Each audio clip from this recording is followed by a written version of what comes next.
Saudaraku, firman Tuhan ini biarlah membawa kita untuk percaya sungguh-sungguh bahwasanya mujizat Tuhan masih berlangsung.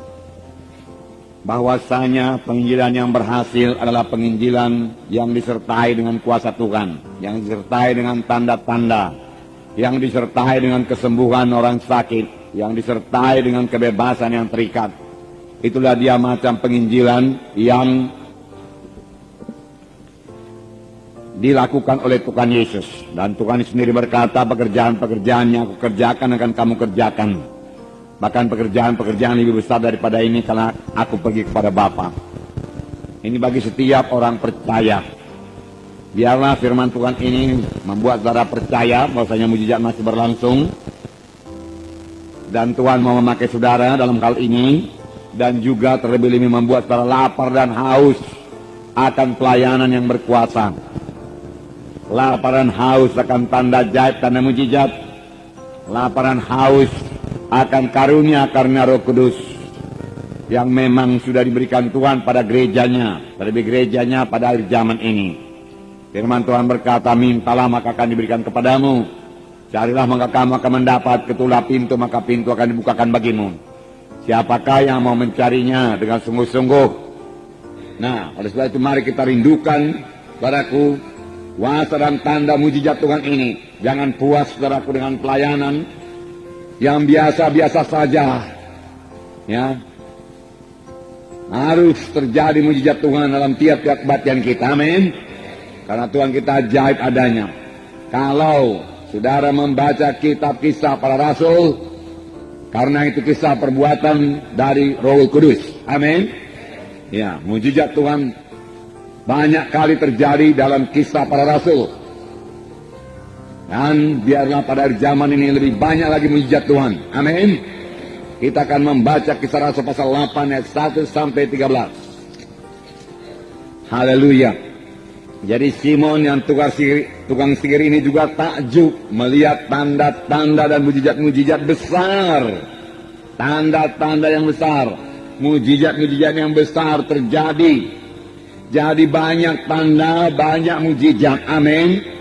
Banyak penyataan-penyataan Roh Kudus harus terjadi dalam pelayanan kita. Pelayanan Filipus ini juga dikatakan mereka mendengarkan firman Tuhan. Tetapi mereka bukan hanya sekedar mendengar saja, mereka juga melihat tanda-tanda yang diadakannya. Setelah mereka mendengar firman Tuhan dan melihat tanda-tanda yang diadakannya, tanda mujizat yang tidak bisa dilakukan dengan kekuatan manusia, mereka dengan bulat hati menerima apa yang diberitakannya itu. Sebab dikatakan dari banyak orang keluarlah, orang-orang yang kerasukan, keluarlah roh-roh jahat itu dengan suara keras. Berteriak dia. Setan bisa berteriak memakai mulut orang yang kerasukan itu. Dan banyak orang lumpuh dan banyak orang timpang. Bukan sedikit, banyak. Biarlah kita merindukannya.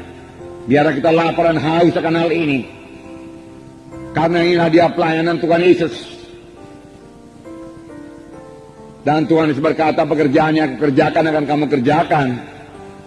Sidang akhir zaman ini yang mengerjakannya. Sebab tanda orang percaya, mereka itu akan meletakkan tangan dan seorang sakit, lalu orang itu akan sembuh. Dan mereka itu akan mengusirkan setan dalam nama Yesus. Dan setan bisa tunduk dalam nama Yesus. Nah, saudara, setan bekerja sepanjang zaman. Dalam pelajaran-pelajaran kita yang lalu kita telah melihat bahwasanya setan berusaha menghancurkan gereja pertama. Setan tidak peduli walaupun gereja itu masih sangat muda. Lebih cepat dihancurkan lebih baik. Itulah dia setan.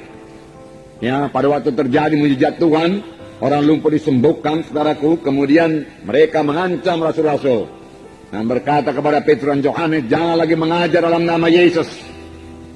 Kami tangkap engkau. Kami punya kuasa menangkap engkau. Kalau engkau mengajar lagi dalam nama Yesus, diancam. Tetapi ancaman ini bukannya menakutkan rasul-rasul, tetapi bahwa mereka berdoa dengan sungguh-sungguh dan berserah hati berdoa, sehingga saudaraku, gereja pertama bertumbuh dengan cepat dan kuasa dan mujizat Tuhan bertambah-tambah lagi dinyatakan. Amin, saudara. Firman Tuhan mengatakan demikian. Bertambah-tambah lagi dinyatakan. Mujizat-mujizat terjadi dan banyak orang diselamatkan. Dalam Kisah 5 ayat 12, saya bacakan kepada saudara. Kisah 5 ayat 12. Dan oleh rasul-rasul diadakan banyak tanda dan mujizat di antara orang banyak. Semua orang percaya selalu berkumpul serambi Salomo dalam persekutuan yang erat. Jadi bukan berpihak-pihak mereka, dalam persekutuan yang erat. Amin. Nah, milikilah persekutuan yang erat satu sama lain. Persekutuan yang erat. Dalam satu sidang harus ada persekutuan yang erat. Harus bersehati. Dan sidang itu bisa diberkati Tuhan. Amin. Rumah tangga yang bersehati adalah rumah tangga yang diberkati Tuhan. Amin. Ayat 14. Dan makin lama makin bertambahlah jumlah orang yang percaya kepada Tuhan, baik laki-laki maupun perempuan. Nah, langkah baiknya ini, ya. Bahkan mereka membawa orang-orang sakit keluar ke jalan raya dan membaringkannya di atas balai-balai dan tilang, supaya apabila Petrus lewat, setidak-tidaknya bayangannya mengenai salah seorang dari mereka. Jadi karena tidak sempat lagi meletakkan tangan, bayangan Petrus saja menyembuhkan. Bukan bayangan Petrus menyembuhkan, kuasa Tuhan menyembuhkan. Karena mereka punya iman pada Tuhan. Amin.